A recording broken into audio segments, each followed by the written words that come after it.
কিসের ইন্স্যুরেন্স কিসের লাইসেন্স কিসের ইন্স্যুরেন্স এইসবের আর ভ্যালু নাই অ্যাক্সিডেন্ট হইয়া গেলে 7 লাখ ছাড়া রেহাই নাই অ্যাক্সিডেন্ট হইয়া গেলে 7 লাখ ছাড়া রেহাই নাই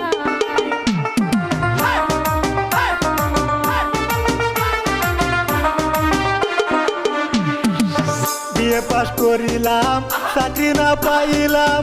অবশেষে ড্রাইভারি কাম বাঁচিয়ে নিলাম থাকতে যদি এত টাকা ঘুরা কি আর গাড়ি থাকা